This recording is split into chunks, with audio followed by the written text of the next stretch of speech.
एक छोटे से गांव में छप्पर डालकर रहने वाला एक छोटा सा परिवार दुनिया के सारे ऐशो आराम न होने के बावजूद भी खुश था। लेकिन उनकी खुशियों को किसी की इस तरह नजर लगेगी, किसी ने नहीं सोचा था। गर्मियों के दिनों में छप्पर की घास सूखी पड़ी थी। न जाने कहां से एक चिंगारी उड़कर आई और छप्पर कागज की तरह जलने लगा। वो तो शुक्र था कि चीनू और मानसी किसी के घर जाकर खेल रहे थे, मगर उनके माँ बाप उसी छप्पर में स्वाहा हो गए। अब दोनों बच्चे इस दुनिया में अकेले थे। दीदी, अब हम कहाँ रहेंगे? चीनू, पता नहीं कहाँ रहेंगे। कुछ भी तो नहीं बचा, ना अम्मा बाबूजी और ना ही कोई सामान।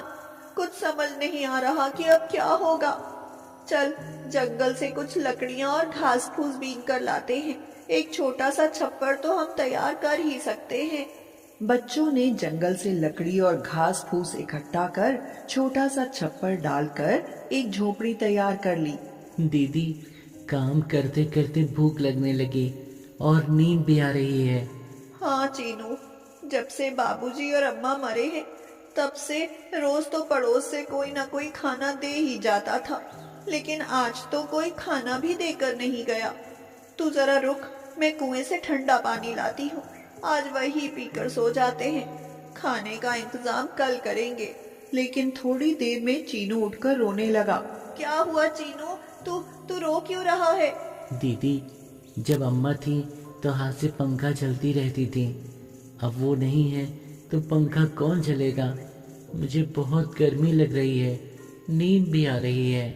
हाँ चीनू, गर्मी बहुत हो रही है। चल तू सो जा, मैं हवा कर देती हूँ। मानसी रात भर चीनू को अपने दुपट्टे से हवा करती रही। सुबह के समय मानसी की भी आंख लग गई। अगले दिन मानसी और चीनू दोनों खाने की तलाश में निकल गए। एक तो गर्मी, ऊपर से नंगे पांव। सूरज जैसे उनसे अपनी कोई पुरानी दुश्मनी निकाल रहा था। दीदी, कहीं भी खाने के लिए कुछ नहीं मिला।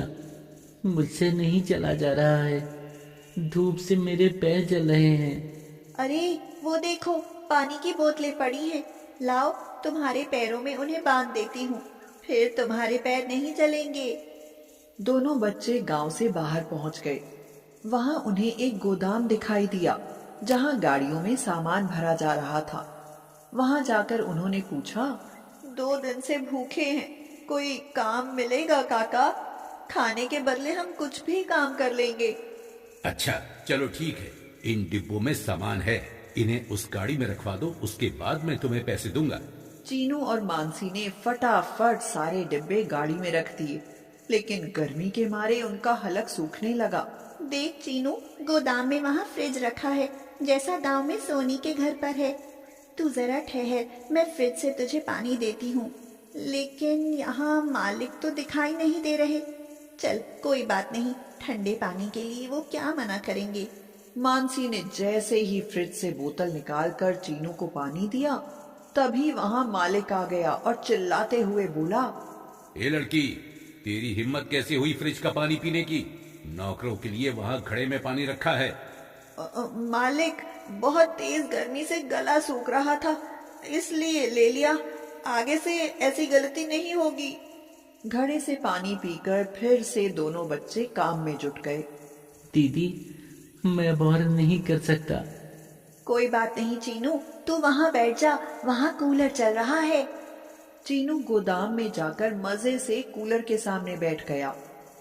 वो लोग जब कभी सोनी के घर जाते थे तभी कूलर की हवा और फ्रिज का पानी पीने के लिए मिलते थे।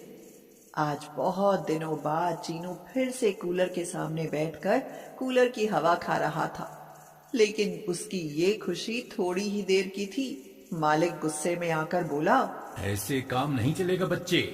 कूलर के सामने बैठकर मजा आ रहा होगा, है ना? तुम्हारे बाप दादा ने कभी पंखा भी नहीं देखा होगा। चलो भागो यहाँ से, काम में ध्यान लगाओ, वरना पैसे नहीं दूंगा।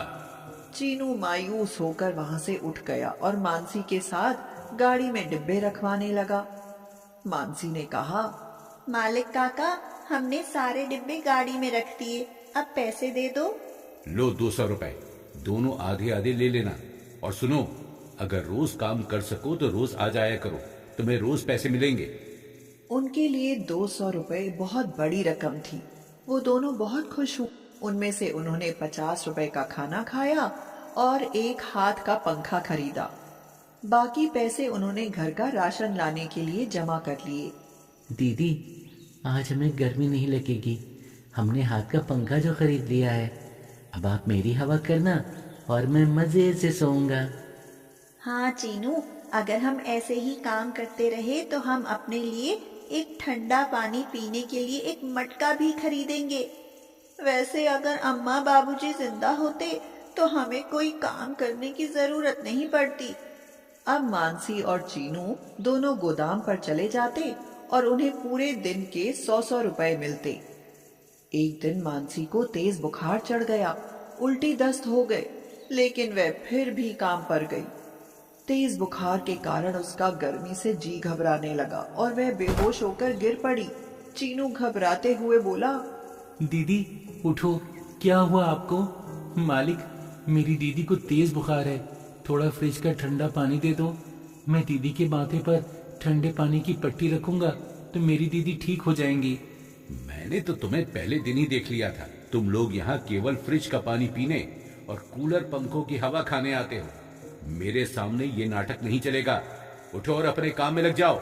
अशोक, जो वहां बिजनेस डील के लिए आया था, खड़ा हुआ सब कुछ देख रहा था। उसने मानसी के माथे पर हाथ लगाकर देखा तो उसे बहुत तेज बुखार था। बेटा, क्या हुआ तुम्हारी बहन को?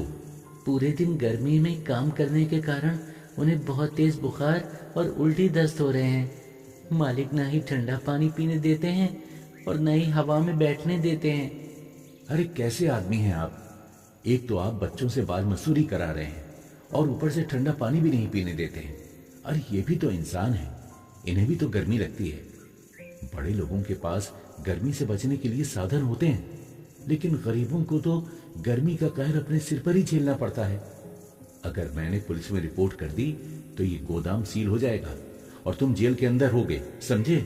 मुझे माफ कर दो अशोक, प्लीज ऐसा मत करना, नहीं तो मैं बर्बाद हो जाऊंगा। मुझसे बहुत बड़ी गलती हो गई। चीनू बेटा, जल्दी फ्रिज से पानी ला और अपनी दीदी को पिला। मैं इसे अभी हवा में लिटा देता हूँ। कोई जरूरत नहीं है, चलो बच्चों, तुम मेरे साथ चलो। गाड़ी में चीनू ने अशोक को अपनी कहानी सुनाई तो अशोक की आंखें भर आईं। उसने मानसी को दवाई दिलवाई। मानसी को अब होश आ चुका था। वह बोली, मालिक, अब मैं ठीक हूँ, अब हम अपने घर जाते हैं। नहीं, अब तुम यहीं रहोगे। यहाँ तुम्हें कूलर, पंखा, फ्रिज का ठंडा पानी सब मिलेगा, लेकिन तुम कहीं काम नहीं करोगे। अब तुम्हें केवल पढ़ना है और पढ़ लिखकर अपने पैरों पर खड़े होना है, ताकि तुम अपने जैसे गरीब बच्चों की मेरी तरह मदद कर सको। मैं भी तुम्हारी तरह कभी गरीब था। मेरे पैरों में भी गर्मियों में चप्पल होती थी, न पीने के लिए ठंडा पानी। मैं आज अपनी मेहनत से इतना अमीर हो गया हूँ कि तुम्हारे जैसे 100 बच्चों का भरण पोषण कर सकता हूँ। अब तुम्हें भी मेरे जैसा बनना है। ठीक है मालिक, अब हम भी पढ़ेंगे और अपने पैरों पर खड़े होंगे, ताकि किसी गरीब पर हमारी तरह गर्मी का कहर न टूटे। ठीक है, लेकिन तुम आज से मुझे मालिक नहीं, चाचा जी कहोगे, समझे? ठीक है चाचा जी। और फिर मानसी और चीनू अशोक के यहाँ रहकर मन लगाकर पढ़ने लगे।